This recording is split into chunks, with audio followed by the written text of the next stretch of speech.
Bon, je vais essayer de réparer une batterie de Ryobi. Aujourd'hui, elle ne veut plus charger.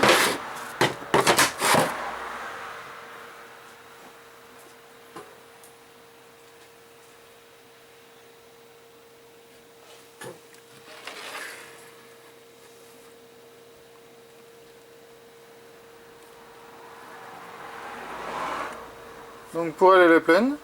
Et quand je la mets sur une visseuse,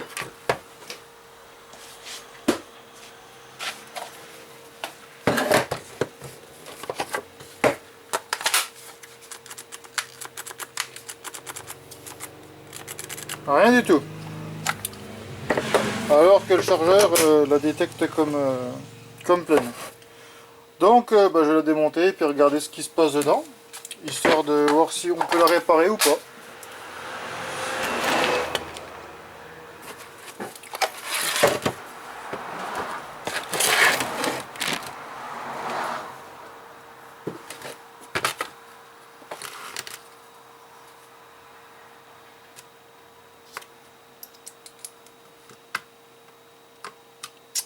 Trop gros.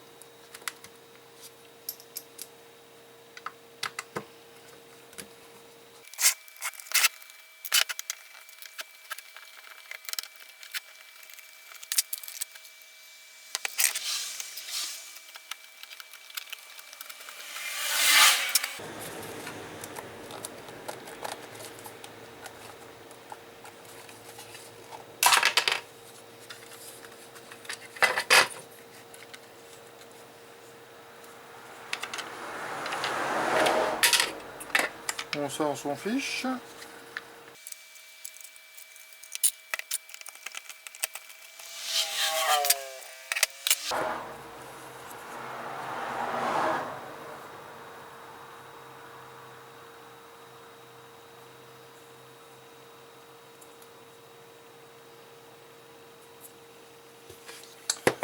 Donc je vais tester les cellules, déjà voir s'ils sont bonnes, voir si c'est pas un problème juste électronique.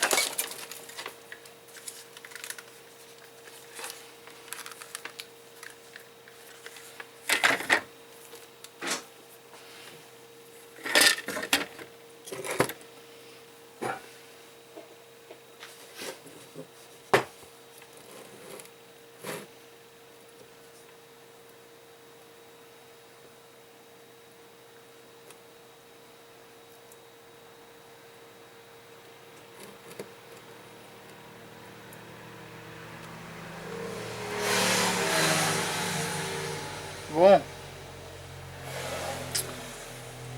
j'aurai visiblement 3 cellules de mortes. Les 3 cellules là ont l'air, ces 3 là ont l'air HS. Bon, ben,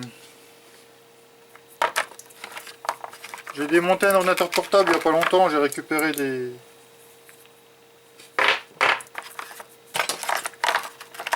batteries.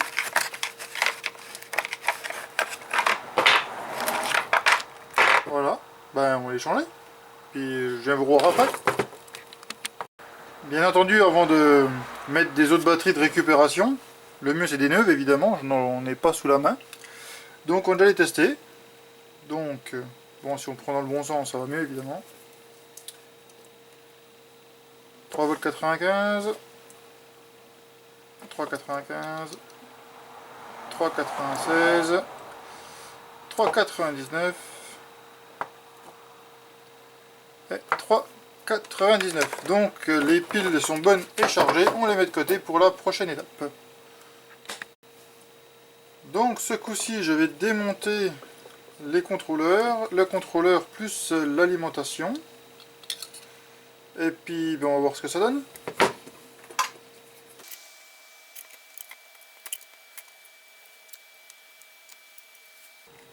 Alors oui, j'utilise une méthode de barbare qui consiste à arracher les points de soudure.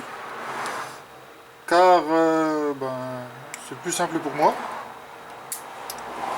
Après, je vais essayer de faire de la soudure à l'étain si ça passe. Le mieux serait d'avoir évidemment une nouvelle soudeuse par point et refaire tout ça entièrement à neuf. Mais le but c'est de faire ça au moins cher possible pour que ça me coûte quasiment rien.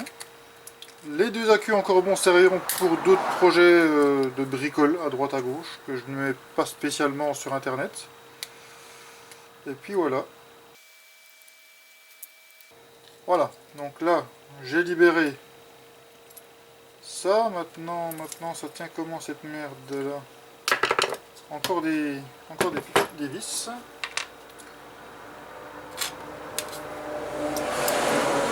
Donc on va séparer la partie électronique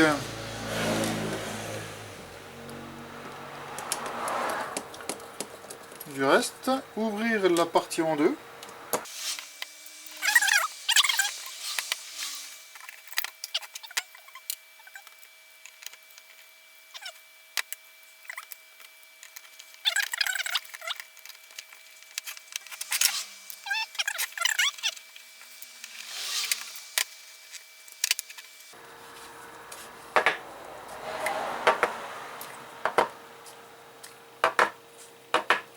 Voilà.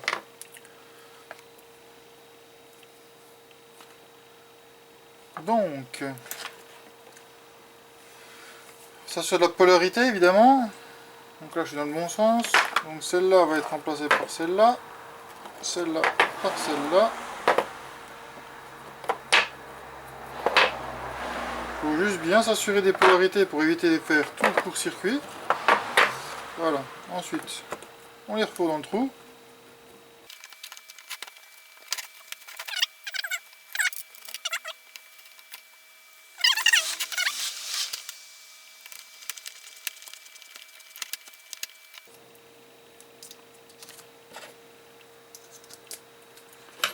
Voilà, on reprend tout le bazar, on remet à sa place.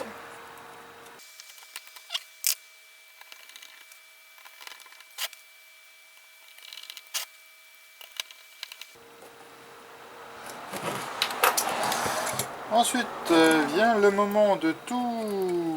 On va essayer de ressouder cette merde, hein, parce que... On peut dire que je les ai bien charcutés. Donc pour ça, on prend évidemment de l'étain. Un poste à souder en espérant que ça suffise largement.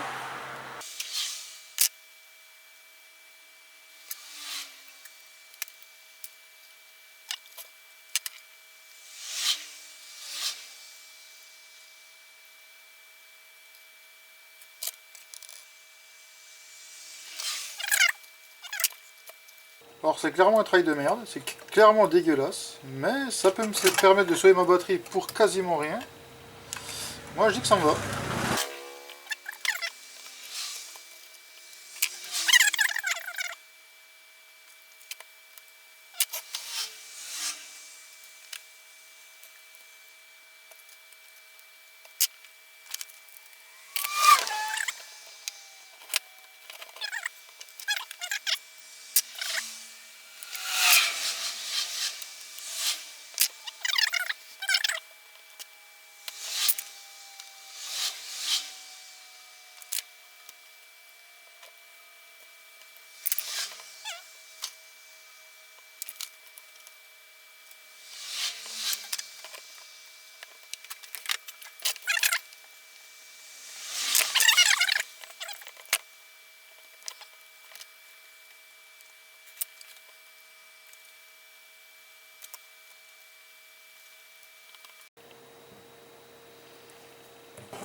Voilà.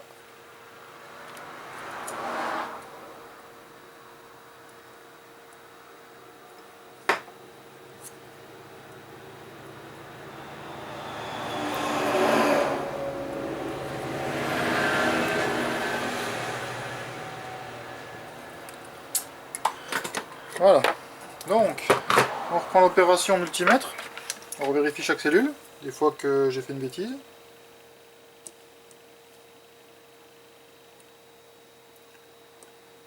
Ouais. Ouais. Ouais. Donc là, je suis à 21 volts à vide. Ce qui n'est pas trop mal, hein, forcément. Donc là, on va remettre...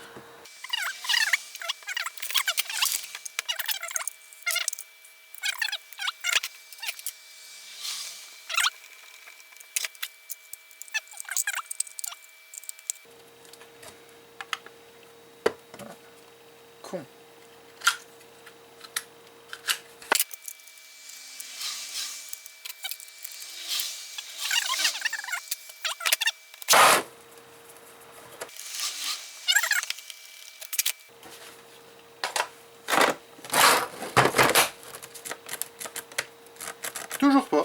Bon, ben j'ai encore autre chose, faut que je le trouve. Parce que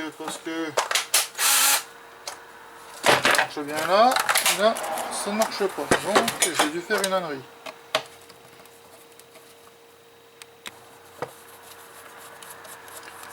Donc quand c'est comme ça, on redémonte tout simplement. On reprend le multimètre.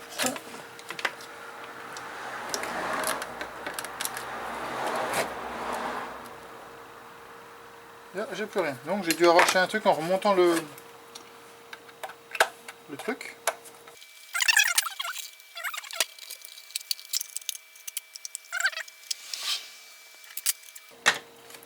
Voilà, donc qu'est-ce que j'ai pu faire comme dégâts? Bon, je disais, qu'est-ce que j'ai pu faire comme dégâts du coup? Parce que là, a priori, j'ai pas fait de conneries. Bon. Là, je suis bien à 19.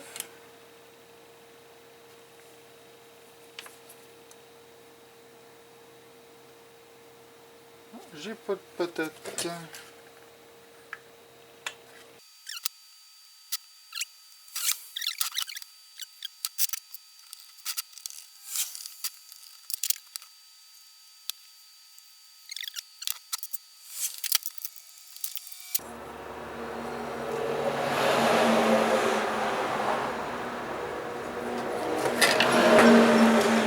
On va resserrer tout ça.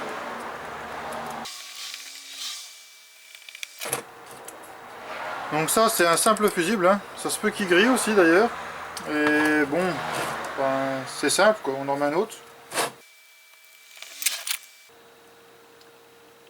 Cloche à nouveau à 19 volts. Donc je vais juste remettre la partie haute pour essayer sur la visseuse. Parce que je vais pas remonter la batterie toutes les 3 minutes pour la dévisser.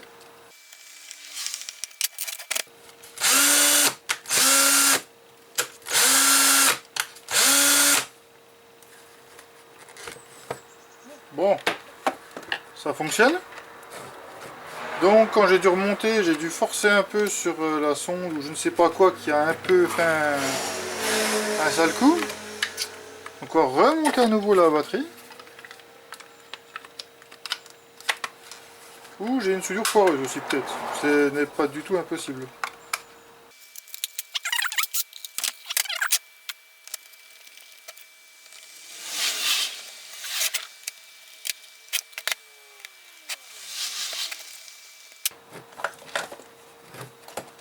Donc, ça c'est le petit cache-misère. Hein. Allez, pour faire plaisir, on le remet. Aucune utilité. On va essayer encore une fois. Voilà. Donc là, ce coup-ci, on la remet en charge, évidemment. Et là, elle est en train de charger. Voilà. Une petite batterie Ryobi qui avait finalement 3 AQHS. D'ailleurs, on va les recontrôler une nouvelle fois.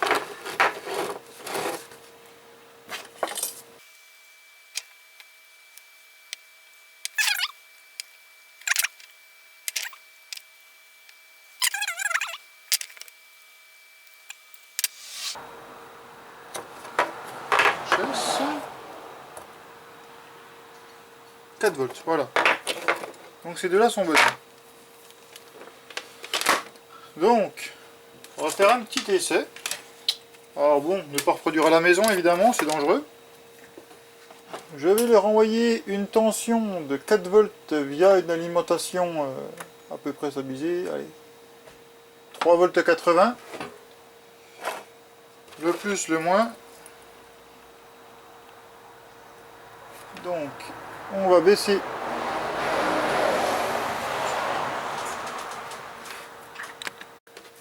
Voilà, donc là.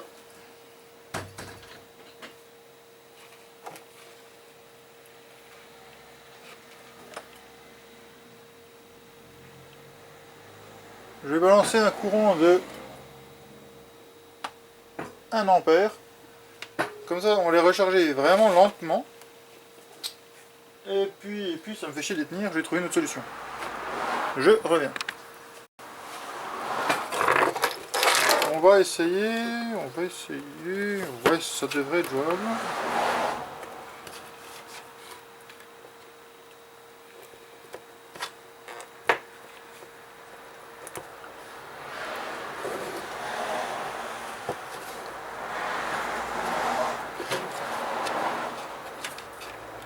C'est pas si simple que ça d'être feignant.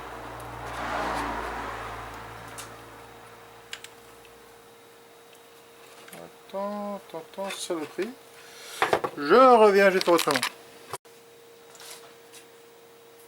Bon, là j'ai fait une système maison pour charger avec une pince.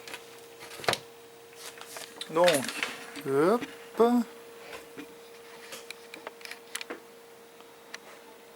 Là on a 1,2 ampères de charge pour 3,47 V. C'est pas trop mal, on verra, au pire je grille tout. Donc du coup, les batteries sont toujours en recharge, ça fait quelques temps. Bon, elle est pas chaude. 1 ampère 19.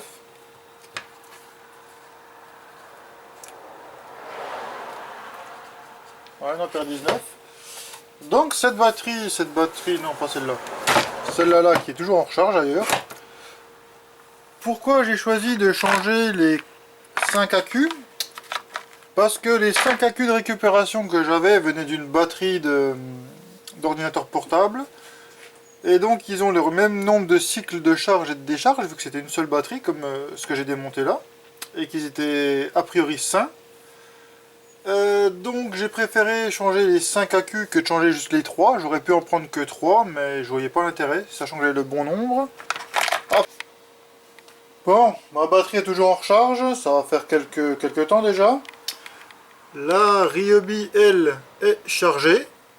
Donc je vais l'essayer dans les jours à venir. Si le montage de la vidéo n'est pas fini, eh ben je vous redirai. S'il est fini, je vous redirai pas. Vous verrez ça selon la vidéo. Donc là, je n'ai toujours rien changé. Donc nous sommes à 0,29 ampères pour 3,80. Donc on se rapproche de ce que j'avais plus ou moins réglé. Donc restera à voir si la batterie tient la charge. Donc ça c'est pareil, je vais faire des essais. Si elle tient la charge, j'aurais juste pu charger les cellules en place de cette méthode là, sans tout dessouder comme un barbare. Ça aurait fait le job, mais bon, pour le fun, puis j'avais jamais fait ça, ça me fait plaisir de tout défoncer.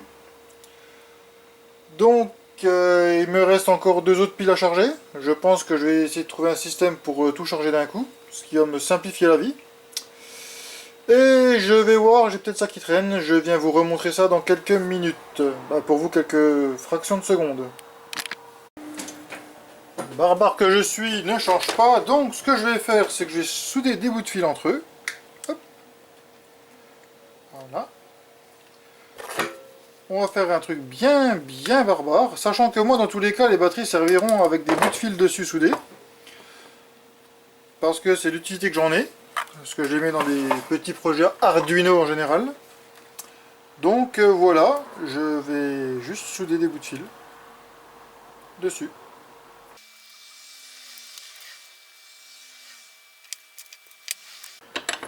Une fois n'est pas coutume, ma fainéantise fait que on va chercher des outils pour se faciliter la vie.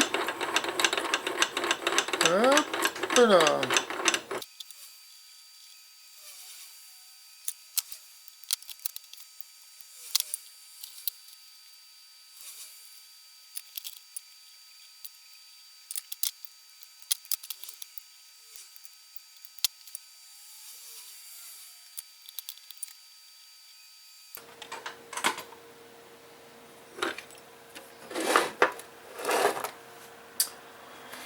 Voilà, bon, j'ai soudé ça comme un gros barbare, on s'en bat les noisettes.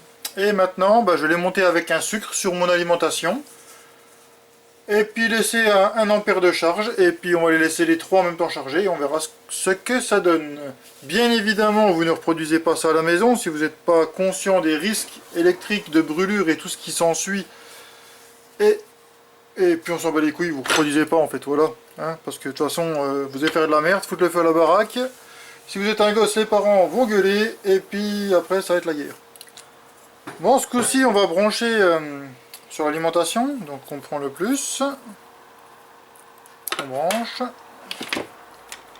le moins, on fait pareil, on rapetissit un peu, on branche sur les wagons, Bien évidemment, le courant est coupé, pour des raisons logiques, même si c'est de la basse tension et qu'on ne risque absolument rien. Par précaution, je préfère quand même couper. C'est des habitudes à prendre quand on manipule de l'électricité. On coupe le courant avant de manipuler. Ce qui évite tout accident, sachant que le courant, rappelons-le, il est invisible et il peut être mortel. Donc, voilà.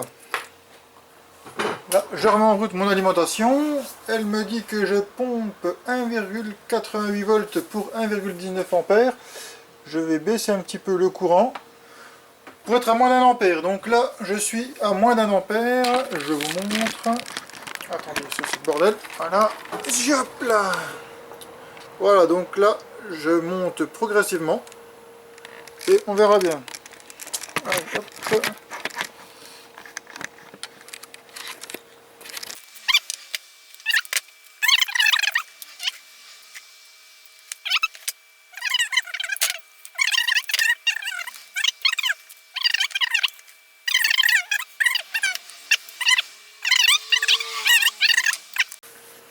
Bon, testons notre batterie. J'ai mis sur une lumière, ça tire pas beaucoup. Et voilà. On va la laisser tourner jusqu'à temps qu'elle s'épuise.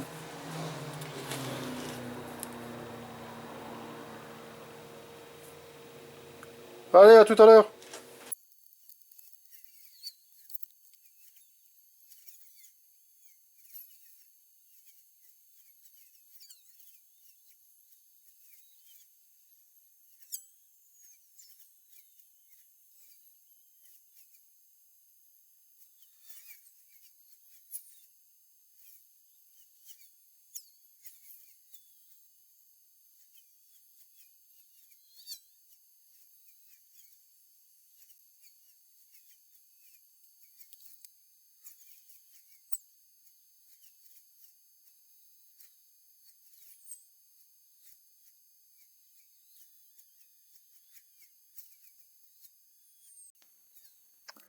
Bon, du coup, petit retour de l'expérience, ça fait un peu plus de 2 heures que la batterie elle est en train de se vider gentiment avec la lampe.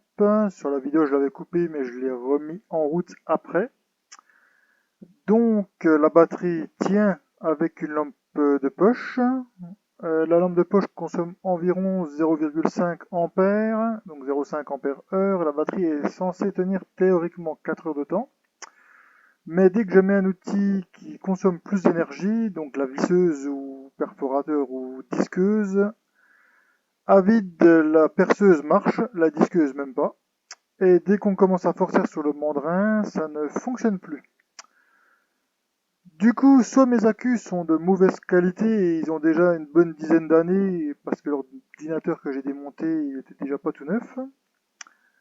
Donc c'est une réparation qui sert à pas grand chose au final. Et tout ça pour dire que j'aurais commandé des accus neufs qui m'auraient coûté pas spécialement bien cher sur AliExpress, Amazon ou autre site de votre choix.